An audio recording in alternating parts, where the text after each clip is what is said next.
Brad Sherwood, Colin Mochrie, two giants in the world of comedy. And we were lucky enough to grab an interview with them before they jumped on the stage at the RBC Centre. Here we go. Colin, what are the benefits of a live concert show, such as what you're doing tonight, and a live televised show, such as Whose Line Is It Anyways? Whose Line was great, and it came the closest to capturing what it's like being at a live event. But because it's television, everything has to be very condensed. All the scenes have to be like 3 minutes long at the longest. You have to pretty much barrel through things because you have so many time constraints. With this show, we can take as long as we want and do often. We can. I don't want to say milk, because that has a negative connotation, but we explore all the comedy avenues in the scene that we're doing and make sure that we cover everything. So it's a more relaxed pace in a way. I mean, it's still wacky and goofy at times, but we're not so worried about, okay, we have to finish in a couple of minutes. So we're looking at what could be a 4 to 5 hour show. If you're lucky. Excellent. Stop listening after milk. Brad, how do you get yourself mentally ready for a show? Oh, this should be good. Well, I think the good thing is that part of what appeals to us about this as an art form or a comedy form is that it requires no preparation. So we literally go out on stage, ask the audience for some suggestions, bring them up on stage, and make comedy out of it. So there's not much you can do to prepare. Really, the only preparing you can do is the years that you've done it in the past to get good at it. Kind of like a martial art. You're practicing your instincts. Other than that, we play cards backstage, and I beat him soundly at the game of hearts whenever possible. Hearts, very good. I was going to say describe a typical warm-up, but that sounds like that was what it is. Yeah. This is the warm-up. And then there's some swearing Lots a little swearing. bit. Lots of swearing. A couple shots. Table slamming. Oh, nice. Colin, what's the difference between the British audience you had in the original Whose Line Is It Anyways and the English, or the American audience you had? The British,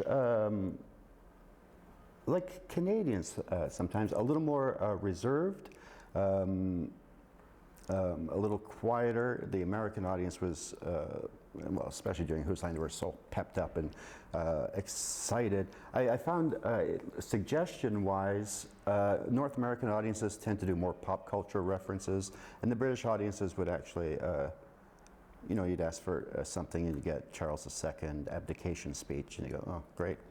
So, but which is good for us because we have to immediately make assumptions since I know nothing about Charles II. So, but you know he abdicated. Yes, that was it.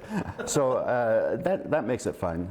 Part of the deal we have is, as we're doing the show, is always trying to find different ways of getting suggestions because we're trying to get the audience also to think outside the box and not, just shout out proctologist every time we ask for something. Can you say abdicate on Canadian television? Yes, you can. Oh, okay. You came up with a game that involves mousetraps. Yes. That was a Brad Sherwood invention? Well, it's a Brad Sherwood. I brought it to our show, but it's from an old group book of games that was with a group called Theater Sports way back when. Sure. Some of them were games that no one had ever even played or played one time, and then they just wrote it down in the book. And so a bunch of guys have been drinking heavily, wrote a book. Yeah. So how do you look at a game like that? Now, to describe the game, I believe you're blindfolded and barefoot. Mm-hmm. You're playing a game called Alphabet. Yes.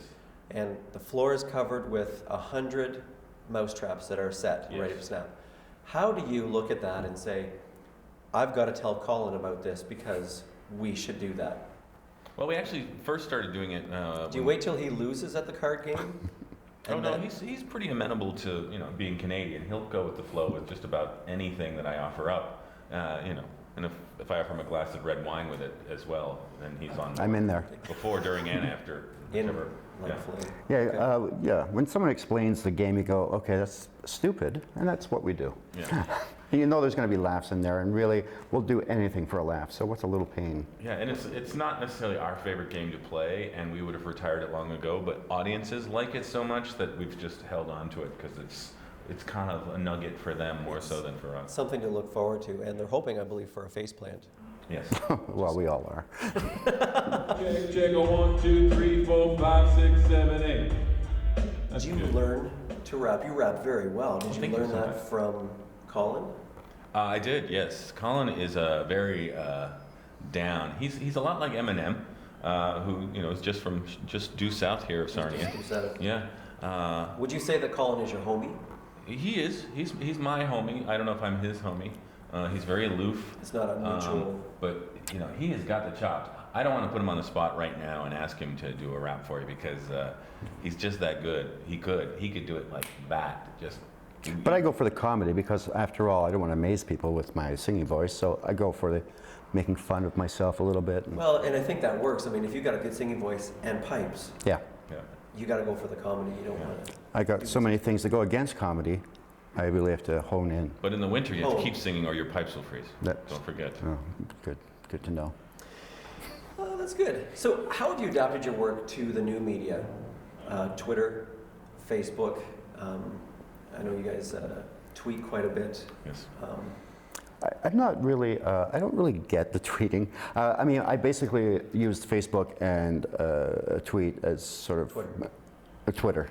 Tweeter. No.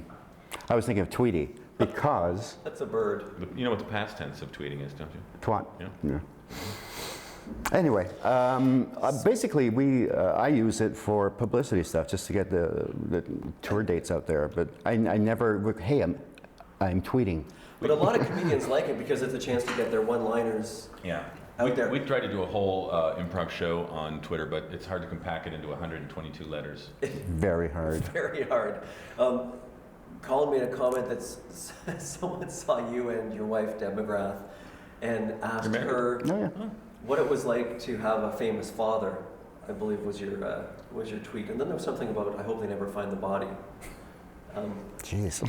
I must have been really bored that day. Every once in a while I get bored and I think, hey, I'll tweet. I'll confess to murder. Yeah, that's right. Nobody reads this anyways. No, they'll just pretend that. Well, Brad, you spent lots of times in Santa Fe, New Mexico. Yes, I sort of grew up there half my life. Yeah. Sort of. Okay. How does that compare to Canada in January? Well, Santa Fe is very comparable. Being 7,000 foot elevation, we got plenty of snow. And I was, there was a ski basin. But it was a dry snow. Yes, it was a dry snow. It wasn't the kind you could really make a snow cone out of. But yeah, it was cold and 2,000 feet higher than Denver. So most people don't think that Santa Fe. They think of it sort of more like the Roadrunner cartoons, flat desert like Tucson or Phoenix. But really, it's up in the Sangre de Cristo Mountains. How do you feel about being in James Doohan's territory? In Santa Fe? No, in Canada. Oh. Scotty. Star Trek. I was thinking of Walter Koenig. Isn't he Canadian as well? No, Shatner. Yeah. Shatner Oh, and Leonard Nimoy. Which one? No. This isn't going well. I can't believe you're not up on all the famous Canadians. Oh. Take me up with your tractor, Ray. If I said, name a famous Canadian, who would you say? Celine Dion. Well, there you go. Ouch. Yeah. That was. Trudeau. Ouch. That's the only prime minister he knows. Martin. Make him stop. Martin. Who? Go on, first name or last Short. name? Well done. You can't Prime fool. Minister Martin Short. Yeah, it was a short term. No. Yes. Yeah. He could have made it actually. He's a member of the Grimley Party, wasn't he? Yeah. Fact or fiction from Wikipedia. Fact or fiction. Colin, you made it onto the English show, Whose Line Is It Anyways, for one show? Yes, Fact. that was a fact. All right. Brad, you were the host of The Dating Game. Fact. Colin, when not in use, your shoes smell like cheese. Fact. Brad, you don't know what Smarties are. Fiction. What are Smarties? Smarties are little chocolate things that you people call M&Ms, but in the States they're little sour things that you people might call sweet tarts. I don't even know what that answer was. They're pretty much our version of M&Ms, but better. There are some people that hop across the border that know exactly what I'm talking about. We think Smarties are sour. You think Smarties are sweet. Can you not talk to the camera, please? Like, you're not inciting a rebellion here. I'm talking to you. Hello, mama. Any advice for aspiring comedians? Don't. Don't. Don't end up in a locker room. middle of winter. Yeah, our thing always is do it whenever you can, wherever you can, because that's where you learn. It's where you fail, and you learn a lot from that. You learn I must have learned a lot. well, watching you, and dealing with audience members. Just honing your craft. You got to do it. Hone. Yeah, you can't learn it in a book. You can't. Can't learn in the book. You have to do it. You It's gotta do one of those horrible things that you have to put yourself out there and hope it works Is it out. horrible? You said about can stand-up, be. you said stand-up, it's one person against the audience, but improv, I believe your quote was, we all die together. Yeah. Well, yeah, the audience knows that we have nothing. We're using their suggestion, so they have a bit of investment in the scene. They want it to work because they've given a suggestion. Whereas with a stand-up, they know the stand-up has written the material, the stand-up thinks they're funny, so it's prove it. And there's an exciting element of creation when you go to see an improv show because you know it's being made up. You don't leave a stand-up set going, how did they do that? You know, they did that by writing it and rewriting it and practicing it over and over in front of an audience. Whereas what we're doing is almost more like a magic act. They hand us a couple ideas and we go, whoop. Like that. Yeah.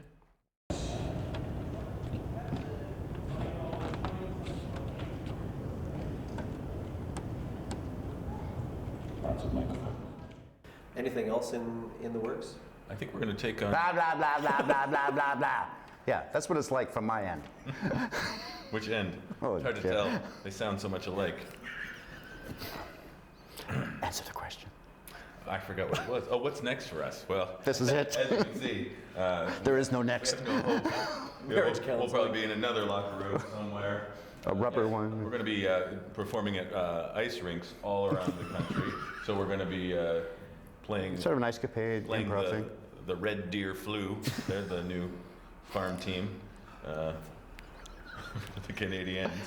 And There was, I think, on your website, there was a great video clip. A room much like this, except they had the little divider, and then on the other side was the toilet. oh yeah, that was, Oh, yeah, that was a photo from one of our dressing rooms. Yeah, they had the craft service literally up against the wall that was the stall divider for the toilet. And I thought, how many health code violations are happening at this very moment? People don't understand there's not really much glamour to this. And the Tootsie Rolls didn't taste right. They weren't Tootsie Rolls. What? They weren't Tootsie Rolls, I told you that.